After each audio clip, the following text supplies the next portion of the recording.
bienvenue à Aix-les-Bains pour ce nouveau numéro d'Enjeu. Entre la norme et le bon sens, il ne devrait pas y avoir un si grand fossé, surtout lorsqu'il s'agit d'accessibilité. Et qui dit accessibilité pense forcément handicap, alors que cette notion d'autonomie et de qualité de vie profite en réalité à toute une population. Nous verrons comment cette question d'accessibilité est gérée en montagne, côté handicap, mais aussi plus largement. Notre invitée Céline Choulet nous parlera de la réglementation et nous fera comprendre comment de ces contraintes nous pouvons en faire de véritables opportunités. Sans oublier l'initiative du mois, le Zap Actu. Bienvenue dans Enjeu. Et on commence cette émission par l'initiative du mois, celle d'une jeune start-up française. InEmotion a développé un système d'airbag sous forme de gilet. Sa technologie permet de repérer le déséquilibre juste avant la chute. Les explications en images. Listen to the mariachi play at midnight. Are you with me? InEmotion, c'est une start-up qui conçoit, développe et commercialise des systèmes de protection intelligents et embarqués. La genèse de cette start-up, elle commence il y a environ 3 ans, quand Valentin, l'un des fondateurs de cette start-up, a décidé d'allier ses compétences d'ingénieur et sa passion des nouvelles technologies avec la passion du monde du ski dans lequel il évoluait. La vision commune qu'on partage tous les trois associés d'InEmotion, c'est que les nouvelles technologies, l'intelligence embarquée peut vraiment révolutionner ces systèmes de protection. Ce gilet airbag va mesurer en temps réel le mouvement des athlètes, va pouvoir détecter une perte d'équilibre afin de déclencher un système de protection qui va absorber jusqu'à 4 fois plus d'énergie que les systèmes actuels. Dans le cadre de ces stratégies de déclenchement, on a déposé plusieurs brevets qui sont en cours d'analyse. Alors je dirais aujourd'hui effectivement 3 partenaires. Le premier, donc la Fédération française de ski qui nous a permis de développer notre produit au cours des 3 dernières années. La FIS, donc la Fédération internationale de ski, qui soutient évidemment les nouveaux systèmes de protection et qui a homologué notre produit pour le ski cross cette saison. Et enfin, le dernier partenaire, qui est un partenaire industriel, une grande marque, POC, une marque suédoise leader dans les systèmes de protection, qui va intégrer notre système dans leur gilet airbag afin de le distribuer et le commercialiser. C'est un produit qui a été testé par l'équipe de France de ski cross, donc au cours des 3 dernières années, qui est clairement aujourd'hui adopté par ces skieurs. L'objectif de ce système est clairement de rentrer dans les systèmes de protection usuels, je dirais, du skieur de compétition. Demain, la panoplie du skieur sera composée d'un casque et d'un gilet airbag intégrant la dorsale. Bonjour Céline Choulet, vous êtes la gérante de l'agence Osmo. C'est une agence qui est spécialisée dans le tourisme et les activités de loisirs adaptées et accessibles à tous. Quand on parle d'accessibilité, on pense tout de suite à handicap. On sait que la législation est là. Qu'est-ce qu'elle dit, la loi ? Alors la loi, elle dit depuis un petit moment déjà, puisqu'elle a été promulguée en 2005, que l'ensemble de nos espaces de vie, infrastructures, l'environnement qui nous entoure doit être accessible à tous, quel que soit son handicap. Donc il y a eu plusieurs orientations, et notamment celle de rendre accessibles les bâtiments, la voirie, les espaces publics, mais aussi l'intégration des personnes handicapées dans le quotidien au travers de diverses infrastructures. Voilà, donc depuis 2005, un gros travail à faire et pas mal de retard pour la France, du coup, sur ce sujet-là. Il y avait une date butoir, non? C'était le 1er janvier? C'est ça, 1er janvier 2015. Le constat a été fait que on n'y est pas. Du coup, des outils ont été mis en place, un programme d'action a été mis en place avec de nouvelles dates, des échéances à suivre. Voilà. Comment ça va se passer du coup? Vous parlez d'échéances, on a reculé de beaucoup encore? Dans les faits, en fait, l'ensemble des bâtiments, qu'ils soient privés ou publics, doivent avoir déposé un agenda d'accessibilité programmé au plus tard le 27 septembre. En gros, c'est de dire, voilà, on a fait l'état des lieux du niveau d'accessibilité de la structure, on a vu des constats d'inaccessibilité, on a trouvé des solutions, on les a chiffrées et on va les programmer sur un laps de temps qui a été prédéfini. On va parler de la montagne. Comment est-ce qu'elle s'applique, cette loi en montagne? J'imagine que ça ne doit pas être évident. Alors, c'est pas simple de fait, puisque du coup, en montagne, on a des grosses problématiques de pente, de niveau, de topographie, mais en tout cas dans la réglementation, elle s'applique de la même manière, c'est-à-dire que sur tous les espaces extérieurs et les bâtiments, on doit avoir réalisé un niveau d'accessibilité qui soit correct, encore une fois au regard de tous les types de handicap. On pense souvent fauteuil, puisque du coup c'est les aménagements les plus lourds à réaliser, mais derrière on a aussi des exigences en termes de signalétique, information, de guidage, mais aussi de manière auditive. Donc en montagne finalement c'est la même chose. Ça veut dire que le restaurant d'altitude, doit être accessible? Alors, oui et non. Aujourd'hui, et c'est tant mieux, ils se sont quand même rendus compte qu'il fallait fonctionner par l'usage. À partir du moment où la personne ne peut pas aller jusqu'au restaurant d'altitude, puisque du coup les transports par exemple ne sont pas adaptés, on ne va pas demander du coup au restaurateur de mettre en accessibilité. Par contre, pas pour les personnes en fauteuil, mais ça ne l'empêche pas de mettre en accessibilité sa structure pour les autres types de handicap. Alors on va parler des activités. Justement, nous nous sommes intéressés aux activités qui sont proposées pour les personnes à mobilité réduite en montagne. C'est aux côtés de l'association Loisirs Assis Évasion qui propose un accompagnement été comme hiver que Lucie Delru a testé pour nous, le handiski. L'occasion pour elle est bien de se rendre compte des contraintes, mais aussi des besoins spécifiques de ses clients à mobilité réduite. 8h à Chamonix, je retrouve Frédéric Bougnol, directeur de l'association et moniteur de ski pour personnes handicapées. Mon challenge du jour, tester l'accessibilité de la station. Et le début de l'expérience commence dès l'arrivée sur le parking. Accéder aux caisses des remontées mécaniques, acheter mon forfait, m'équiper, et pour goûter aux joies de la glisse, il me faut d'abord accéder au sommet de la piste.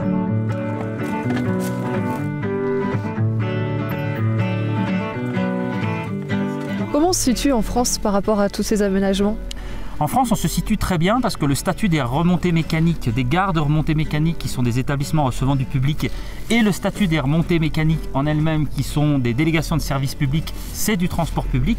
Ce qui fait que normalement, l'accessibilité doit être faite aux personnes handicapées. Alors il y a la théorie de la loi, et puis ensuite il y a l'application sur le terrain, la réalité du terrain.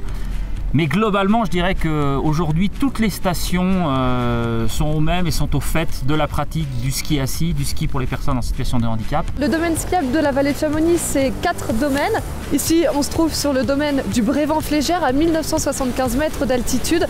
Face au Mont Blanc, c'est un panorama magnifique. Le domaine du Brévent-Flégère, c'est 56 km de piste et 32 pistes de ski. Au bout d'une demi-heure de descente, le laisser-aller est complet et les sensations de glisse bien réelles, grâce à la vitesse et à la position très basse de mon siège. Pour un tel lâcher-prise, la complicité avec le moniteur est indispensable. Des kilomètres de pistes dévalées et pour autant, toujours des questions sur ce vaste sujet de l'accessibilité. Je profite donc d'une pause avec Frédéric pour en parler. Qu'est-ce que je peux faire, Fred, une fois que je suis ici? Est-ce que j'ai accès à tout? Alors on a accès à pas mal de services sur le domaine. On a vu qu'il y avait des toilettes accessibles en bas de la remontée mécanique du télécabine de Plan-Pras. Il y en a aussi en haut du télécabine de Plan-Pras. Le restaurant qui est au même niveau a des toilettes accessibles. On peut aller y manger. Celui qui est sur le domaine de la Flégère, quand on passe par le Transval qu'on a vu tout à l'heure, c'est la même chose. On peut aussi aller y manger. Donc il y a quand même pas mal d'infrastructures qui nous permettent aujourd'hui d'à la fois faire du ski, d'avoir des moments de pause. La plupart des restaurants maintenant en plus s'équipent de fauteuils roulants. D'accord ? Ce qui fait que la personne, quand elle arrive avec un engin de ski assis, n'est pas obligée d'avoir son fauteuil roulant avec elle. Les gens ne viennent plus en vacances au sport hiver, mais viennent en vacances à la montagne. Et cette notion-là, je crois qu'elle est importante. Et c'est pour ça qu'on voit que la plupart maintenant des centres, que ce soit les cinémas qui sont construits, que ce soit les centres balnéaux, prennent en considération cet aspect d'accessibilité. Et la plupart de ceux qui sont construits aujourd'hui sont accessibles. Alors qu'est-ce que prévoit la loi à ce sujet ? Il y a la loi du 11 février 2005 qui a mis en avant pas mal de choses. Cette loi, elle devait être applicable au 1er janvier 2015. Le nouveau gouvernement a mis des bémols, je dirais, sur l'application de cette loi, puisqu'elle a sorti la notion d'ADAPT, qui repousse de 3, 6, voire 9 ans l'application, d'accord, de la règle. Et je dirais qu'aujourd'hui, ça me semble un petit peu un gros débordement, à savoir que la première loi sur le handicap date de 1975. Nous sommes en 2015, ça fait 40 ans. Si autant en montagne, on peut dire qu'on a vraiment une accessibilité très importante, notamment sur les remontées mécaniques, ce qui peut paraître paradoxal. Il est plus facile aujourd'hui, par exemple, de monter à l'Aiguille du Midi et d'aller faire la Vallée Blanche que de rentrer dans certaines écoles. Si on décortique un petit peu le prix du forfait pour une personne à mobilité réduite, qu'est-ce que comprend ce forfait ? Alors, si on parle simplement du forfait ski, la règle, elle est que chaque station adopte sa propre politique commerciale. Maintenant, la plupart du temps, ce qu'on voit, c'est l'application du 50% pour la personne en situation de handicap, sur présentation d'une carte d'invalidité, et 50% pour son accompagnateur. Après, il y a pas mal d'associations qui travaillent, il y a des bénévoles qui sont là aussi, qui aident, qui peuvent accompagner à la journée, à la demi-journée, soit sur quelques heures, pour permettre à des personnes qui n'ont pas forcément les moyens de pratiquer. Qu'est-ce qui reste à faire dans les prochaines années? Ce qui va être important aujourd'hui avec tous les efforts qui ont été faits, c'est s'il y avait une anticipation sur la problématique des aménagements des infrastructures à chaque fois, on n'aurait pas de problème et on resterait vraiment dans une situation de bon sens. Justement, le bon sens permet aussi des économies. Il est bien moins coûteux d'intégrer la notion d'accessibilité dès la réflexion d'un projet. Au-delà de la glisse, l'accessibilité, c'est aussi dans la station-village. Des activités culturelles aux démarches administratives, tout devrait être accessible. Si Fred accompagne près de 160 personnes chaque année sur les pistes, il participe aux réflexions menées par les stations dans le cadre de l'accessibilité pour tous. Céline Choulet, on l'a vu, c'est un exemple d'accessibilité de loisirs. Vous le disiez, il n'y a pas que le loisir en matière d'accessibilité, il faut penser à tout finalement en montagne. Sur un territoire touristique de montagne, on va avoir différents équipements, différents services. Et l'idée, c'est vraiment d'avoir une vision globale de ce territoire et de ce que viennent chercher les touristes, les clients, les gens qui sont là. Et réfléchir de quelle manière on pourrait offrir un ensemble de services adaptés, qu'on soit dans la vie quotidienne, aller faire ses courses, aller chez le médecin, mais aussi pratiquer diverses activités de loisirs, puisque les gens viennent notamment en montagne pour ça. C'est compliqué d'avoir cette réflexion globale en montagne? Alors, c'est pas simple, je vous le cache pas, puisqu'on a souvent, on a beaucoup de socioprofessionnels qui évoluent sur les territoires. On va avoir à la fois les remontées mécaniques, l'office de tourisme, la commune, les commerçants, les hébergeurs. Donc tous ces gens-là ont un rôle à jouer. Aujourd'hui, ils n'ont pas forcément conscience qu'il est important de se fédérer aussi autour de ce projet-là. Pour vous donner un exemple, si un commerçant se met à fond dans le projet, il va rendre accessible tout son magasin. Si la commune, elle, ne rend pas la voirie accessible, finalement, la personne ne pourra pas rentrer dans le magasin. Du coup, ça perd de son sens. Donc l'idée, c'est vraiment de redonner du sens à un territoire en disant un territoire adapté, c'est quoi? C'est un ensemble de prestations qui soient réellement accessibles avec du lien qui fonctionne entre chacun. Et finalement, cette réflexion qu'on fait vis-à-vis des personnes qui ont un handicap, elle est bénéfique à toute la population. C'est ça aussi qu'il faut comprendre. Dans d'autres pays, ils parlent beaucoup d'accessibilité universelle. Alors c'est un peu un grand mot, mais quelque part c'est un peu ça, puisque finalement, quand on réfléchit bien, tous dans notre vie, à un moment donné, on va être en situation de handicap. Une personne âgée, on est tous amenés à devenir âgés, à un moment donné, on voit moins, on entend moins, on se déplace avec beaucoup plus de difficultés. Donc on est en situation difficile. Lorsqu'on a des bagages en station, qu'on arrive pour les vacances, on a des gros bagages, des valises à roulettes. Si on n'a pas pensé à nous et qu'on a des escaliers ou qu'on n'a pas déneigé, on est en situation difficile. Lorsqu'on se balade avec les chaussures de ski, de la même manière, on a une mobilité qui est réduite. Donc lorsqu'on a des grands escaliers, et on les connaît, ces grands escaliers en alu très très haut, c'est vraiment difficile. Lorsqu'on est un enfant, de la même manière, c'est compliqué. Quand on est enceinte, quand on est à une poussette. Enfin voilà, c'est vraiment de se dire aujourd'hui, la réglementation finalement nous impose des normes, mais qui sont une façon d'améliorer notre quotidien et notre confort, quelle que soit sa situation. Alors justement, et si l'accessibilité commençait en sortant de son domicile pour se rendre sur le lieu de notre séjour? C'est la réflexion que nous avons menée. Une accessibilité dans sa globalité, qu'est-ce que ça comprend? La réponse en images.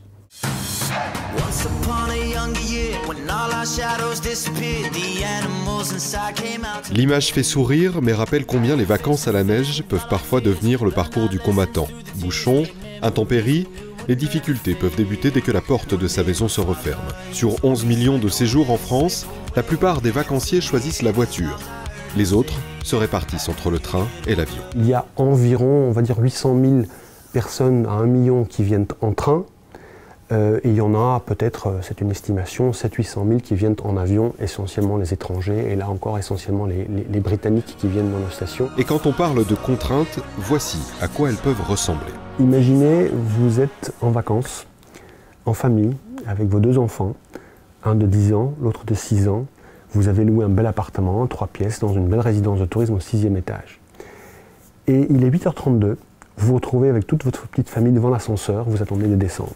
Et puis vous entendez l'ascenseur, il monte, il descend, il y a du bruit, il y a des pas, etc. Et puis il n'arrive pas chez vous. Ça dure 30 secondes, 45 secondes, ça paraît très très loin parce qu'à 9h, le cours de ski des enfants démarre. Et donc vous avez 28 minutes pour descendre l'ascenseur, pour aller dans la casier à ski, mettre vos chaussures, toute la famille, prendre les skis, remonter le petit escalier, le redescendre à l'extérieur, marcher 50 mètres sur un dévers glacé pour atteindre l'arrêt de la navette qui va peut-être vous emmener au pied des pistes, où vous aurez encore un talus à monter dans la neige avec tous vos enfants, tous les skis, etc. pour emmener au cours de ski. Et s'il vous plaît, si vous pouviez arriver 5 minutes avant, ce serait encore mieux. Et au moment où vous pensez à ça, vous constatez que votre aîné, le gamin de 10 ans, il a oublié son casque dans l'appartement. Et donc vous lui donnez la clé pour vite aller chercher le casque dans l'appartement, et vous espérez une chose, c'est qu'à ce moment-là, l'ascenseur n'arrive pas. Parce que là, vous loupez encore la rotation, etc. etc. Ça, c'est typiquement le type de contrainte et de type de stress que les gens vivent souvent tous les jours, plusieurs fois par jour. Et c'est ça qu'il faut arriver à lever. Et donc, l'inconvénience, on va dire que c'est l'absence de ces contraintes. Alors, elles se comprennent à deux niveaux. Il y a l'accessibilité physique, les distances, le temps, les embouteillages, les queues, etc., les escaliers à franchir, etc. Et puis il y a aussi, on va dire, une accessibilité cognitive, c'est-à-dire est-ce que je comprends comment ça fonctionne, est-ce que je sais où les choses se situent, etc. Faciliter l'accès à son séjour passe tout d'abord par son achat. Et aujourd'hui, la plateforme Internet est l'outil incontournable. Il faut vraiment simplifier au mieux l'accès aux produits, l'accès au séjour. Donc c'est vrai qu'Internet, depuis plusieurs années, joue un rôle considérable pour l'acte d'achat, pour l'acte de réservation.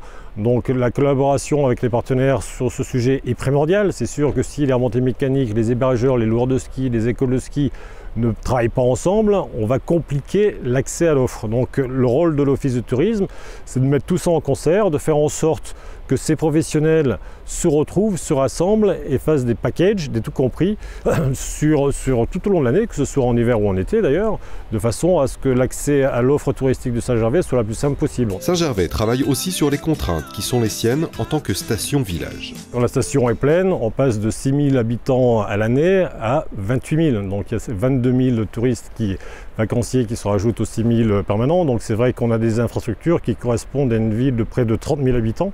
Donc aussi bien pour les parkings, donc des parkings à tous les niveaux, que ce soit au Fayet, à côté de la gare TGV, que ce soit à Saint-Gervais, que ce soit au BT, à Saint-Nicolas. Donc à Saint-Gervais, les parkings sont gratuits, hein, c'est important, c'est une vraie volonté de la municipalité de faire en sorte que les parkings soient gratuits pour encourager les vacanciers à laisser le plus possible la voiture durant leur séjour et utiliser les transports en commun. Donc il y a eu des parkings qui ont été agrandis, que ce soit en ville ou que ce soit au départ des remontées mécaniques. Donc ça c'est important, il faut, si on veut encourager les personnes à utiliser les transports en commun, il faut bien entendu leur donner des solutions alternatives à la voiture. Si on veut les inciter à laisser la voiture, il faut bien évidemment qu'il y ait des commerces de proximité. S'il n'y avait pas ces commerces de proximité, ils seraient contraints de reprendre la voiture pour aller dans la plaine et puis aller faire leurs courses dans les hypermarchés ou autres. Des commerces accessibles, des transports en commun réguliers et gratuits, autant de solutions pour fluidifier la circulation dans le village. Mais cette fluidité doit aussi se retrouver sur les pistes. Chaque année, ce sont près de 20% des recettes des remontées mécaniques qui sont investies dans ce sens. L'investissement soit pour doper un peu les secteurs qui sont un peu sous-exploités. Donc on met des installations plus performantes pour diminuer de moitié le temps de montée, ce qui permet une diffusion des skieurs sur l'ensemble du domaine skiable. On investit aussi dans les remontées mécaniques pour le confort et la sécurité des clients, ce qui est très important pour allier le plaisir au ski. Et puis pour supprimer les files d'attente aux endroits vraiment stratégiques des domaines skiables. Le plaisir vient du fait que le domaine est fluide et accessible.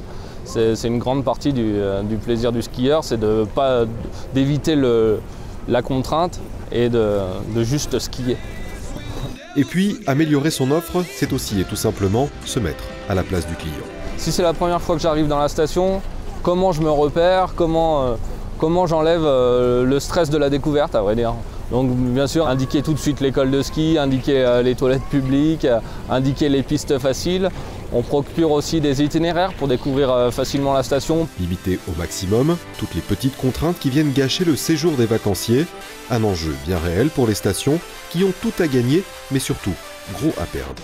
Toutes ces petites contraintes, ces petites frustrations, au fur et à mesure, au bout d'un moment, comme dans une relation entre humains, elles usent la relation et il y a des gens qui décrochent.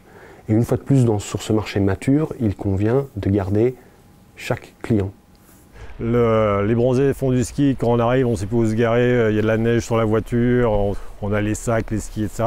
Je pense que c'est une image qui est de moins en moins d'actualité. En tout cas, il faut que les stations s'efforcent de faire en sorte que ce soit de moins en moins galère, que ce soit de plus en plus facile, de plus en plus confortable. Il y a aussi les services qui se mettent en place. Cette année, il y a une conciergerie qui s'est ouverte à Saint-Gervais, c'est-à-dire que les vacanciers peuvent faire appel à ce service de conciergerie et être accueillis par une équipe qui va s'occuper à la fois de leur forfait, à la fois de leur matériel, à la fois de remplir le frigo s'ils sont en location, de tous les petits services de façon à faciliter totalement la vie le jour de l'arrivée tout au long du séjour. Un service qui a un coût, tout comme l'hébergement ski au pied choisi par cet habitué venu de Nantes avec sa femme et ses 2 enfants. Pour le confort, pour que les enfants n'aient pas à marcher, parce que c'est le confort, c'est le nec plus ultra. Vous mettez votre voiture sur le parking, vous avez juste à chausser vos skis, à vous amuser, c'est le top du top. C'est vrai que c'est quand même plus rébarbatif de prendre la navette en bas à Saint-Gervais que j'ai fait quand j'étais petit. Parce que quand j'étais petit avec mes parents, j'étais à Saint-Gervais au village. Et le luxe, effectivement, c'est d'être au pied des pistes. Ça a un coût, mais ça le vaut.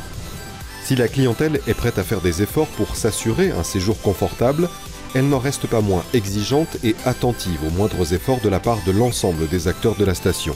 La fidélisation passe donc aussi par la convenience. Céline Choulet, quand on pense accessibilité, aussi bien pour les personnes handicapées que pour, on va dire, la qualité de vie de toute la population, on pense tout de suite gros investissements. Est-ce que c'est le cas? Alors, oui et non. En tout cas, il y a de l'investissement, c'est évident, puisqu'on va repenser les sites, on va réaménager, restructurer. Par contre, si on fait les choses correctement, plutôt que de, souvent je dis, de mettre un pansement sur quelque chose qui a été mal pensé, c'est de réfléchir, de se poser dans la conception même de notre bâtiment, de notre espace, comment on va faciliter les choses. Après, mettre un ascenseur, de fait, forcément, si on a besoin, c'est un investissement, mais qui derrière aura des retours positifs. Et en tout cas, il faut à un moment donné se poser les bonnes questions. Plutôt que de rendre accessible un niveau 1, par exemple, peut-être que le service qui est à ce niveau-là, on peut le descendre, former les personnes, du coup, à l'accueil des publics, et on fait des économies, je dirais. Donc oui, il y a de l'investissement, par contre, pas autant qu'on peut l'imaginer, du moins si on mène une vraie réflexion en prenant l'ensemble des facteurs clés de la démarche accessibilité. Quand vous êtes avec vos clients, comment vous arrivez justement à faire passer cette réglementation en opportunité, finalement, investissement, rentabilité? Est-ce qu'on arrive à chiffrer, à peser, à démontrer que oui, ça vaut le coup, oui, ça coûte cher, mais ce sera payant au bout du compte? Alors, je ne vous cache pas que ce n'est pas simple. Aujourd'hui, les gens fonctionnent beaucoup par la contrainte. Et c'est vrai que cette loi a été malheureusement pas, en tout cas jusque-là, accompagnée par une vraie politique publique. Donc, les gens l'ont vraiment vu en mode sanction. Et le retour, c'est on a déjà beaucoup de choses à faire en termes de sécurité incendie, écologie, économie d'énergie. Et du coup, c'est une couche qui se rajoute. Donc, les gens, aujourd'hui, ont un petit peu du mal à entendre que derrière, ça va leur ramener quelque chose. De plus, aujourd'hui, on n'a pas de chiffres. C'est vrai que quand on parle, souvent je dis c'est une opportunité économique pour un territoire de mener ce projet-là. On me dit oui, mais ça va me rapporter combien? Alors effectivement, si on s'intéresse qu'à un service pour les personnes handicapées, oui, évidemment, c'est un marché, mais qui ne va pas faire décoller la station. Et l'argument, ça va être de la qualité d'usage, c'est de dire les gens vont être contents du service qui va être pensé pour eux, et du coup ils vont revenir, ils vont être fidélisés, ils vont amener d'autres personnes. Mais le problème, c'est qu'aujourd'hui, on a des stations qui ont fait un sacré boulot, mais on n'a encore pas de retour sur investissement concret, notamment en termes de chiffres. Pour ceux qui ont fait des investissements, ensuite, l'idée c'est de bien communiquer, de bien commercialiser. Est-ce qu'il y a des labels, par exemple, qui peuvent aider? Dans la stratégie que chez Osmose, en tout cas, on essaye de mettre en place, on a trois choses. On a de dire il faut rendre accessible dans le bâtiment. Il faut former les gens. On peut avoir un très beau bâtiment. Si la personne, par exemple, qui est à l'accueil, part en courant dès qu'elle voit une personne sourde arriver en situation difficile, ou même un étranger, parce qu'elle ne parle pas la langue, on perd toute la qualité du service. Donc il y a cette importance humaine qui est bien présente. Et dans un dernier temps, il y a la communication. Si on ne dit pas que notre territoire a été pensé, que notre station est réellement adaptée à tous et qu'on a du service à proposer, les gens ne viendront pas. Et par rapport à ça, on a des labels. On a notamment le label Destination pour tous, qui est donc un label issu du label Tourisme et Handicap, qui valorise des hébergements, restaurants et sites de loisirs qui ont fait un vrai travail de mise en accessibilité, qui va plus loin que la loi. D'ailleurs, c'est là que c'est intéressant. Et aujourd'hui, ils ont mis en place ce label Destination pour tous, qui est de valoriser un territoire sur lequel on va avoir plusieurs offres qui sont labellisées Tourisme Handicap. Voilà, donc c'est récent. Donc aujourd'hui, on a des communes qui l'ont fait. Dans les vallées, par contre, on n'a pas encore de stations qui sont labellisés, mais il y en a qui sont en route pour l'avoir. Voilà. Vous le disiez, on a un peu de retard, beaucoup de retard en France. Par rapport aux pays étrangers, on a une culture qui est différente. Le client n'est pas forcément au centre des réflexions. Il faut rester positif parce qu'il y a plein de bonnes choses et des bonnes volontés, mais effectivement, on fait le constat qu'on est un petit peu en retard. Je dirais que ça provient aussi du fait que la personne handicapée est présente dans notre quotidien depuis peu. Aujourd'hui, on essaye de réparer des choses, alors que dans d'autres pays, dans les pays, au Canada par exemple, on a toujours intégré la personne handicapée. Donc elle fait partie du quotidien, donc on a toujours pensé à elle. Donc on n'a pas fait une loi pour elle, on l'a intégrée dans nos différentes lois. Nous, chez nous, on a créé quelque chose en plus puisque ça n'existait pas. Donc on a cette problématique de place de la personne handicapée et aujourd'hui, on se rend compte que d'un point de vue social, c'est important qu'elle ait accès à tout, mais on répare un peu les choses. Et notamment en station, ce qu'on peut voir beaucoup au Tyrol d'ailleurs, c'est ça qui est intéressant, c'est que pour eux l'accessibilité, ils l'ont bien compris, c'est juste de remettre le client au centre des réflexions. Chez nous, quand vous partez en station, c'est un petit peu la guerre, quoi. Hein. Ouh là là. Voilà. Comment on s'organise, plan de bataille. Exactement. C'est de dire avant que je sois sur les pistes avec mes skis, que mes enfants soient à l'école de ski, il est 10h30, j'en peux plus. Ça a été le combat. Pourquoi? Parce que le client est là, il va chercher ses forfaits, il va chercher son matériel de ski, il se galère avec ses skis pour aller jusqu'à la remontée mécanique. Enfin, tout est un peu complexe. Dans d'autres stations, comme au Tyrol par exemple, ils ont replacé le client au centre et ils lui amènent l'ensemble des services. Pour donner un exemple, il y a des casiers à ski tout en haut des remontées mécaniques pour que la personne n'ait pas à trimballer son matériel avec elle. Donc elle est vraiment du coup dans une situation confortable. Les enfants, on va venir les chercher directement à l'hébergement pour pas que les parents aient à les amener sur le site de pratique. Tout est sur le web marchand. La personne, quand elle commande, je dirais, son séjour, elle a accès et elle va prendre la location de son matériel, ses forfaits de ski, son hébergement. Enfin voilà, tout un ensemble de prestations. Les services sont tournés vers elle. Et du coup, on a une vraie qualité de service que malheureusement en France, mais on tend vers ça, on n'a pas encore. Ailleurs, on a compris que le client, c'est lui qui faisait vivre un territoire. Aujourd'hui, chez nous, on a la chance d'avoir des domaines qui sont extraordinaires. On mise beaucoup là-dessus, mais quelque part, on en oublie un petit peu le client qui vient vivre une expérience. Voilà, il faut le séduire, il faut quelque chose qui le motive. Et bon, voilà, on a un petit peu tendance à l'oublier. Merci beaucoup, Céline Choulet. Merci à vous. C'est l'heure du Zap Actu pour tout savoir sur l'actu éco de nos sommets. Un chiffre, 334,6 millions d'euros. C'est le montant des investissements effectués dans les stations françaises sur l'année 2014, soit une hausse de 8%. À titre de comparaison, l'Autriche investit plus de 400 millions d'euros par an dans le renouvellement de ses équipements. Almaty au Kazakhstan ou Beijing en Chine, la ville qui accueillera les Jeux Olympiques d'hiver 2022 n'est pas encore choisie. Pourtant, les entreprises françaises sont déjà en piste. Une délégation rhône-alpine a visité la station de ski de Zhangjiagu à proximité de Pékin. Dans le cas où la Chine serait retenue pour ces Jeux Olympiques, le défi est de décrocher une partie des 810 millions d'euros prévus pour les investissements en équipement sur un budget total de 3,4 milliards d'euros. Les célèbres pulls rouges changent de garde-robe. Les moniteurs ESF porteront de nouvelles tenues pour les 2 prochaines saisons d'hiver. Le fabricant norvégien Janssen et l'école du ski français viennent d'officialiser leur partenariat.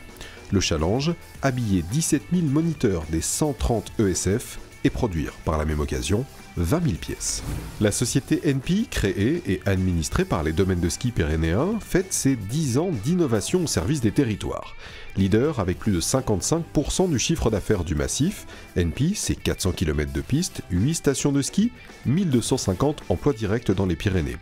Les 8 stations, Péragude, Pio-Engali, le Pic du Midi, Grand Tourmalet, Luzardiden, Les Cauterets, La Gourette, la Pierre-Saint-Martin, ont enregistré la saison dernière 2,2 millions de journées ski et ont investi pour cette nouvelle saison 34,4 millions d'euros. Bon anniversaire.